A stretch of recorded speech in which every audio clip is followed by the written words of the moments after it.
mursalin Sayyidina wa maulana Muhammadin wa ala alihi wa sahbihi ajma'in. Amma ba'du. Para kiai, para ibu nyai yang saya hormati, para pimpinan Nahdlatul Ulama di lingkungan Bojonegoro dan juga di lingkungan Kanor PC maupun MWC Nahdlatul Ulama, pimpinan Nahdlatul Ulama di PC ada Kiai Maimun, ada Dr. Kholik ya, Pak Kholik Ubat yang tadi juga mewakili melantik dari PCNO, Pak Kiai Saifuddin Idris yang saya hormati, juga anggota MWC yang tadi dilantik ya, Pak siapa ini lupa saya ini, Pak Kiai Hamami sama Pak Kiai Ali Ihsan, Pak Syariah Kiai Haji Ali Ihsan, dan tanfidiyahnya Pak Ahmad Hamami SPD, dan juga tadi dilantik Pergunu Persatuan Guru Nahdlatul Ulama. Yang pertama ini diminta atau disuruh untuk menjelaskan tentang Ahlus Sunnah wal Jamaah secara singkat, kemudian juga tentang tahlilan. Saya juga sebetulnya yang penting dijalankan gitu aja lah ya. Bingung.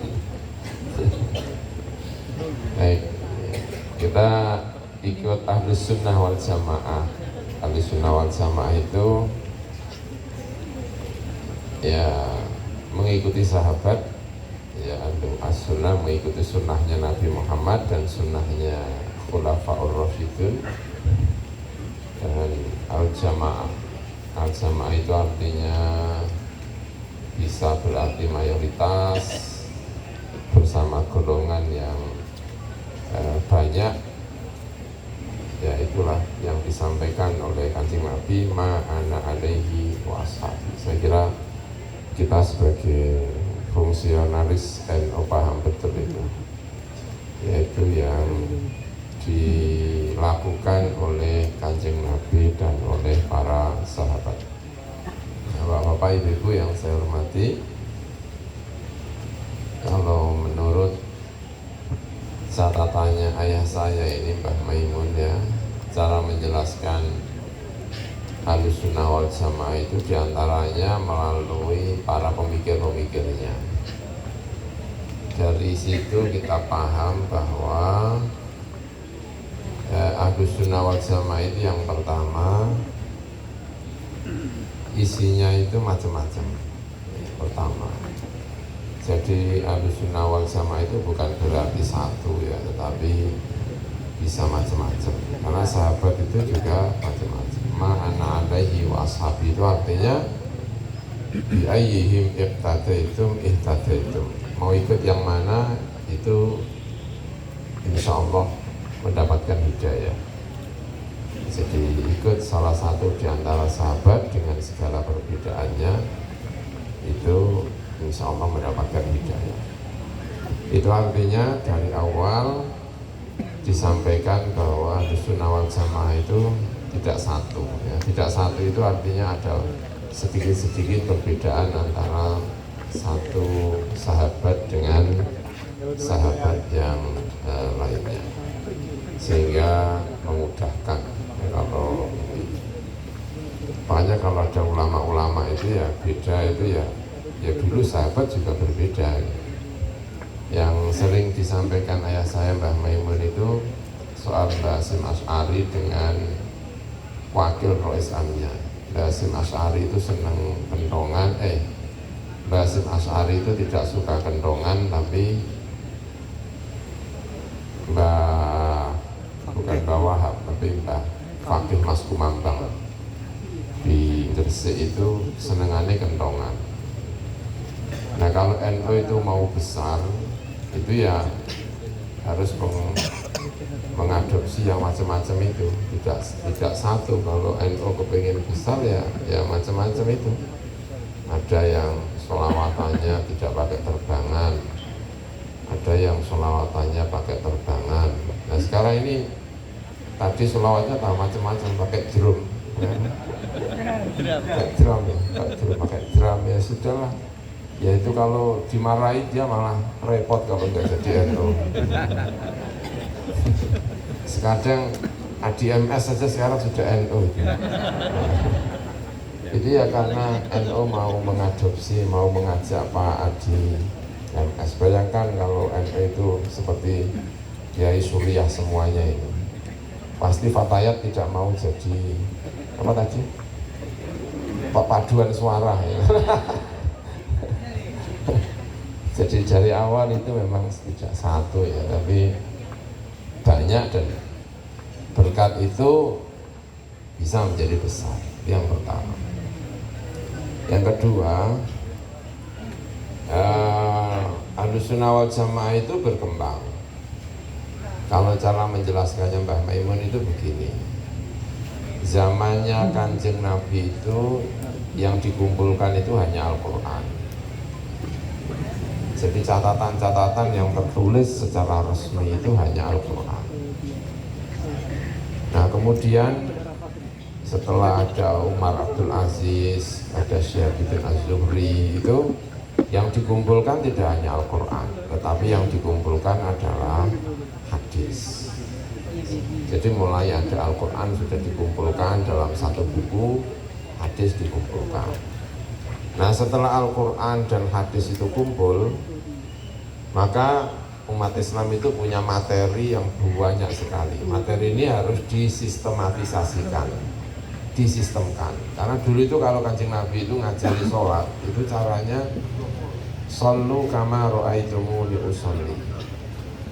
Ada orang datang kepada Kanjeng Nabi, tanya gimana caranya sholat. Ya sederhana, nanti nunggu kalau sudah komat, nanti kalau komat kamu ikut, nanti kamu tahu sendiri caranya sholat itu seperti apa. Nah generasi ini itu pokoknya sholat itu yang ikuti Kanjeng Nabi. Makanya sholat itu tertib, nggak nanya mana yang sunnah mana yang tidak. Tapi setelah Al-Quran dikumpulkan, hadis dikumpulkan, dibaca oleh para imam-imam besar seperti Imam Malik, Imam Abu Hanifah. Kalau kita berarti ada Imam Syafi'i. Itu kemudian cara memahaminya itu disistematisasikan, disistemkan. Kalau bakas wudhu itu bukan bagaimana cara wudhunya Nabi, tapi mana yang wajib, mana yang sunnah, mana yang cukup, mana yang tidak cukup.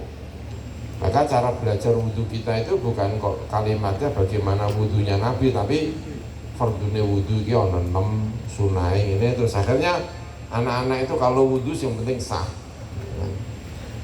Kalau sholat juga gitu, kadang-kadang setelah rakaat pertama itu nggak baca surat. Kenapa? Karena dia tahu kalau itu hukumnya cuman sunat. Bahkan ada yang selelean, sholat itu hanya pakai sarung, yang penting nutupi dengkul sama nutupi udel, karena dia tahu karena yang kalau nutupi segini itu sudah enggak, sahnya itu ya cuman udel sama dengkul itu tidak terjadi zaman Kanjeng Nabi, karena dulunya itu pokoknya kalau sholat itu ya jadi sudah mulai berkembang hadis dan Al-Quran itu difikihkan dengan sempurna ya, makanya ya kalau apa itu mana yang wajib, mana yang sunat itu ketahuan semuanya.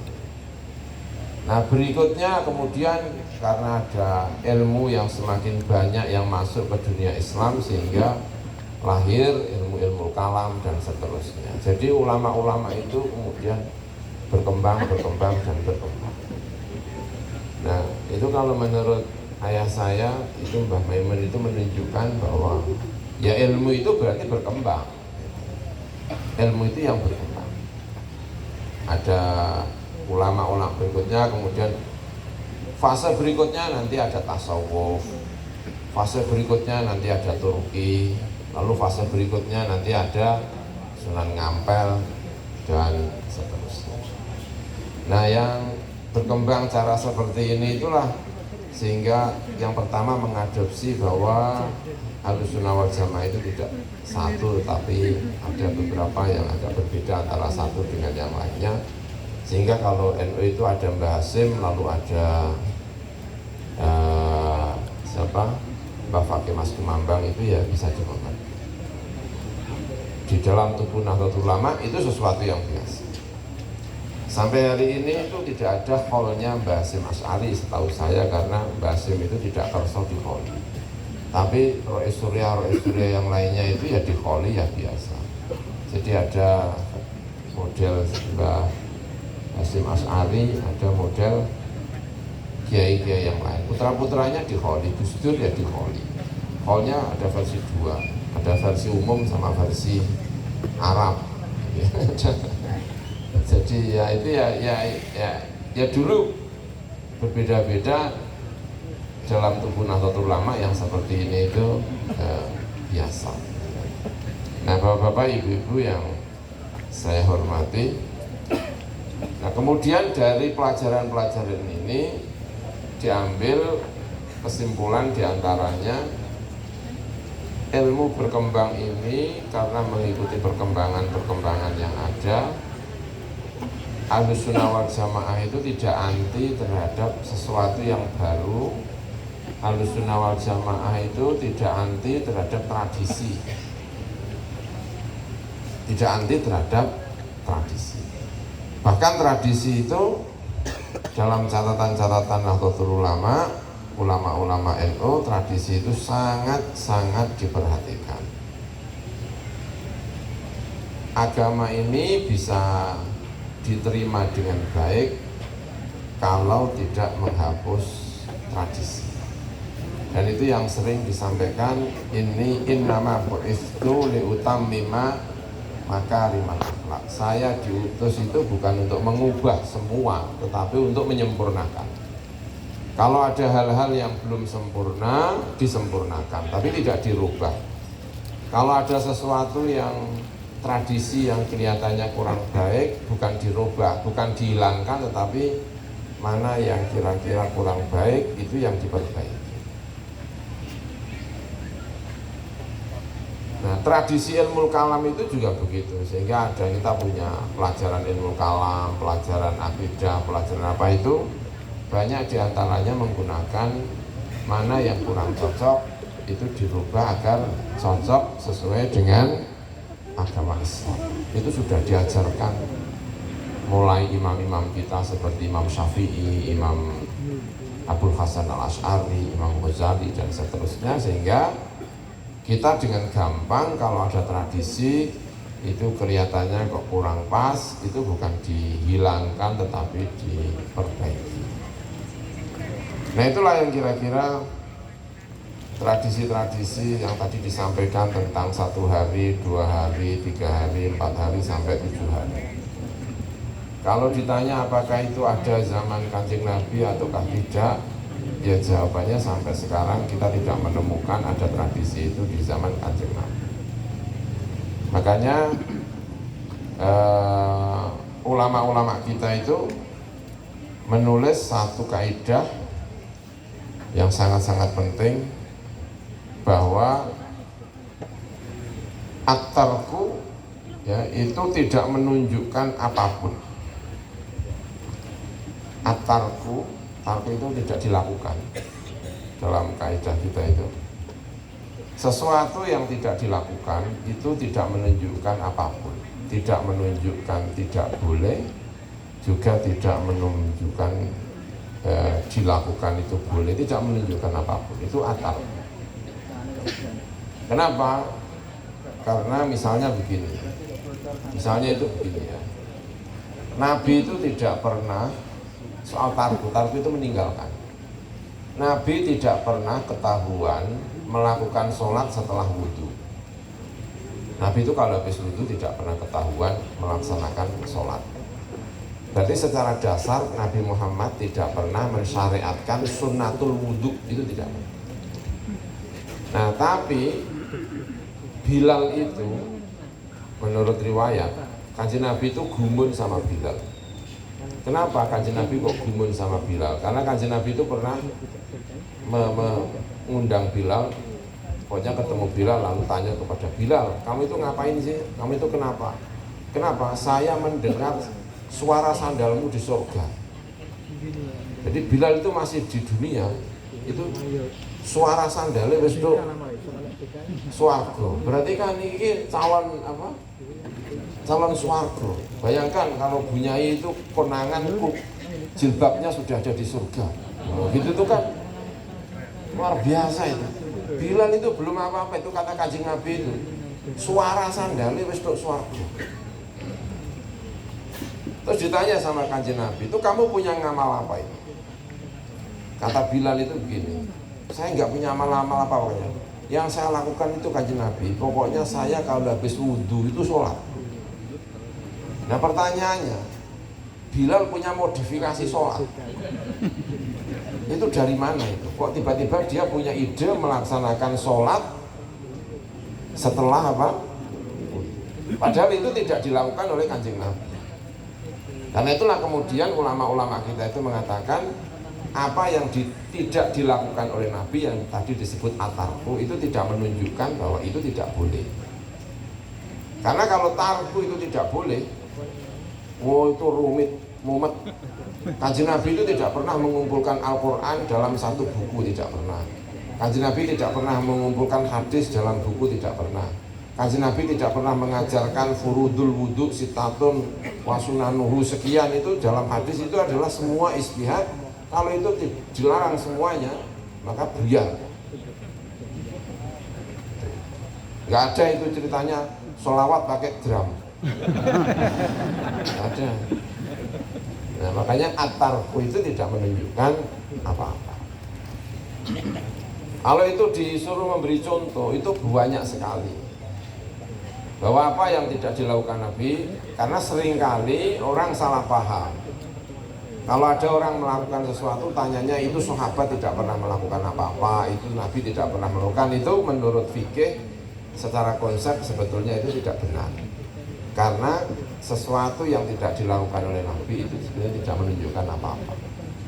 Bagaimana hukumnya bapak-bapak seragamnya putih sementara ibu-ibu seragamnya hijau-hijau?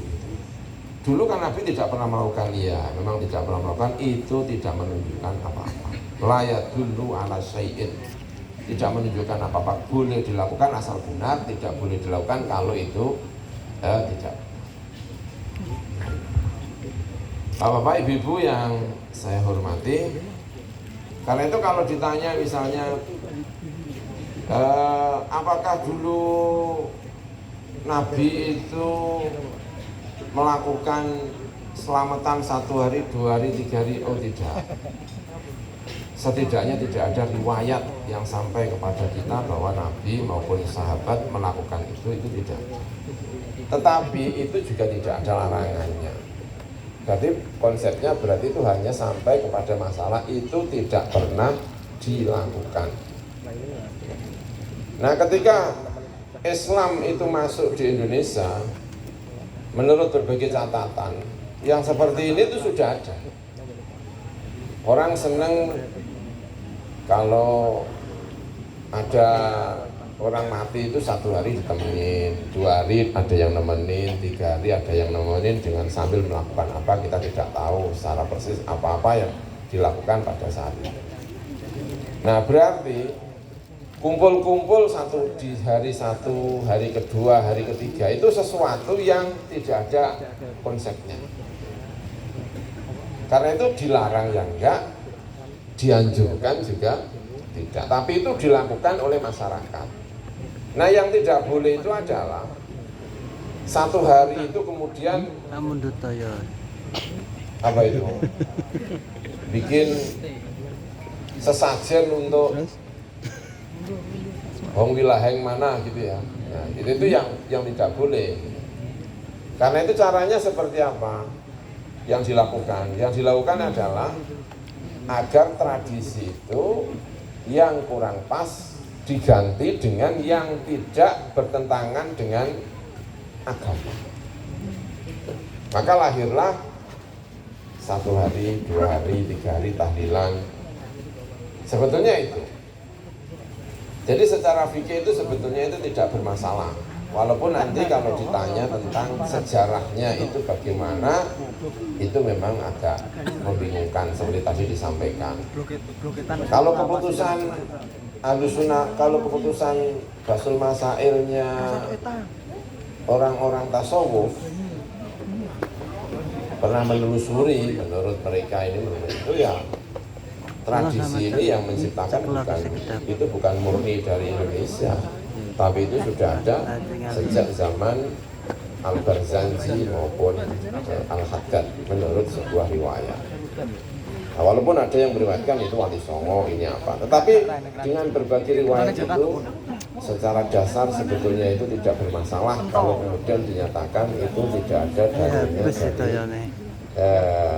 zaman dahulu 1 hari, 2 hari, 3 hari misalnya tidak ada itu.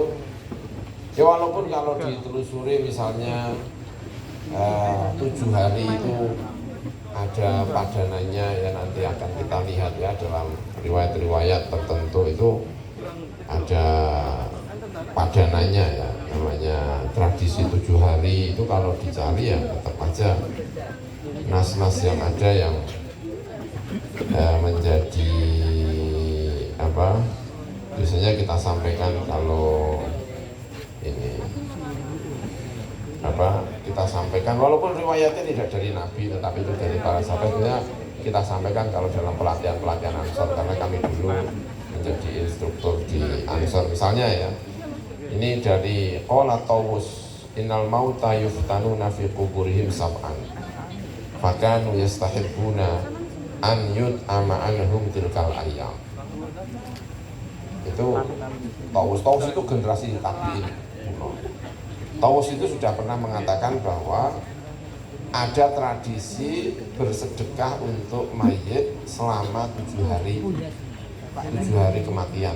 Itu tidak hanya di Indonesia, itu ada di sana di Timur Tengah. Tradisi bersedekah untuk mayit selama berapa? Ya, 7 hari itu sudah ada. Tetapi tentu tidak ada riwayat yang sampai kepada kita bahwa itu dari Nabi Muhammad Sallallahu Alaihi Wasallam. Ya. Ada riwayat tidak hanya dari Tawus, ada sejumlah riwayat selain dari Tawus mengenai hal-hal itu. Tapi tentu tadi saya sampaikan itu tidak ada riwayat dari Nabi secara khusus. Makanya secara prinsip kita tidak menggunakan dalil dari Tawus atau dari Mujahid, tapi dalil yang sering kita pakai. Dan itu tidak hanya disampaikan oleh di sini, tetapi juga ulama-ulama Timur Tengah itu menggunakan dalil at-tarku tadi. Sesuatu yang tidak pernah dilakukan oleh Nabi itu tidak menunjukkan bahwa itu tidak boleh. Gitu ya. Kemudian yang dalil yang sering kita sampaikan itu soal uruf. Kalau agama itu kepingin diterima dengan baik, pakailah uruf, pakailah tradisi. Orang di situ tradisinya senangnya apa, diikuti. Kalau tidak cocok dengan agama, yang tidak cocok diperbaiki, tapi tidak dibongkar. Dengan cara itu maka akan mudah diterima agama ini. Dan itu yang dilakukan oleh Wali Songo. Dan itu membuat fleksibel. Misalnya tradisi modern, kalau mengatur struktur pemerintahan itu ada presiden, ada gubernur, ada bupati, ada pak camat, ada pak lurah. Nah yang seperti ini, tradisi ini sudah ada, ditengok saja. Yang seperti ini itu ada pertentangannya dengan agama ataukah tidak, mengatur struktur negara dengan cara seperti itu ada enggak pertentangannya dengan agama? Oh itu tidak ada, tidak bertentangan sama sekali, ya sudah digunakan saja. Daripada misalnya membuat sistem khilafah misalnya, wong itu juga semuanya tidak ada dalil nas secara sharih yang menyatakan sistemnya harus seperti ini atau seperti ini, maka diikuti yang huruf saja. Hurufnya itulah yang dipakai. Tidak ada penjelasan bahwa sholat itu kopiahnya harus putih. Sementara orang Indonesia itu senengannya hitam. Ya sudah, pakai aja hitam. Karena itulah yang disukai oleh masyarakat Indonesia, hitam. Kalau di pondoknya Mbah Maimun itu, pondok kami itu, kalau yang belum kaji itu malah nggak boleh pakai kopiah putih. Semua santri sarang itu kopiahnya mesti hitam kalau belum kaji. Karena kalau orang belum kaji itu pakai kopiah hitam, pakai putih, itu mesano sing wis kaji ki larang. Orang wayahe kaji kok wis nganggo kopiah putih. Bahkan diwajibkan. Walaupun nanti kalau ditanya kopiah hitam itu ada enggak dalilnya? Enggak ada, tapi itu namanya at-tarku. Nabi tidak melakukan sesuatu yang tidak dilakukan oleh Nabi, itu tidak menunjukkan sama sekali bahwa itu hukumnya tidak boleh. Kemudian melakukan mix, apa itu mix gitu ya, campuran, ono Qur'ane, ono apa, ono wirid, ono tahlile, ono bahkan kiai-kiai yang belum mapan itu kalau tahlil malah dibikin yang keren-keren, ya, yang panjang-panjang. Tapi kalau kiai yang sudah mapan itu kan sudah mantap, jadi biasa-biasa tahlilnya orang udah mantap. Tapi yang kiai baru-baru itu memodifikasi tahlil biar kiainya itu mantap dulu. Ya nggak apa-apa, melakukan mix. Sejumlah ulama melakukan mix. Sejumlah ada yang ini pakai ini. Ulama-ulama besar ada yang bikin sendiri, ada yang dicampur dengan hadis, ada yang dicampur dengan Al-Quran di mix. Itu tradisi mix itu dari dulu itu terjadi, sekarang terjadi. Ini malah ditanya sama Pak Faizin ini. Itu kok beda-beda, kenapa? Ya ada kiai anyar, ada kiai lama.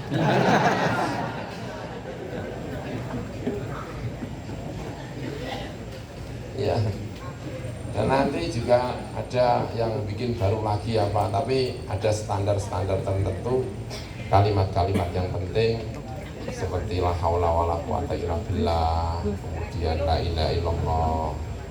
Ada yang kuarit yang itu pasti akan digunakan. Tapi ada hal-hal lain yang, jadi mix itu tidak apa-apa. Itu tidak hanya dilakukan oleh ulama Indonesia, itu dilakukan oleh ulama-ulama besar. Imam Nawawi, ya, Imam Nawawi itu punya hizib Nawawi. Terus imam siapa punya hizib apa itu ya, melakukan mix terhadap doa-doa. Tentu kalau kita mengikuti salah satu ajaran terhadap ulama-ulama yang sudah mapan, ini tahlilnya Mbak Hasyim Asy'ari, ini tahlilnya Mbak Wahab, ini tahlilnya siapa Mbak Sahal, ini tahlilnya kalau di Bojonegoro misalnya kiai yang terkenal di tahlilnya siapa, itu di hati itu barokah. Itu dua, ada satu barokah, tahlil itu baik, dan kita kalau tahu ini tahlilnya kiai ini itu tentu akan membawa tetapi secara prinsip ada perubahan, ada ini satu tahlil dengan tahlil yang lain itu agak berbeda, itu sama sekali tidak bermasalah. Itu kira-kira tentang tahlil ya, karena waktunya 30 menit dan saya merasa saya sudah 30 menit saya tidak ini ya, jadi itu barangkali yang bisa saya sampaikan. Mohon maaf atas segala kekurangan. Wassalamualaikum warahmatullahi wabarakatuh.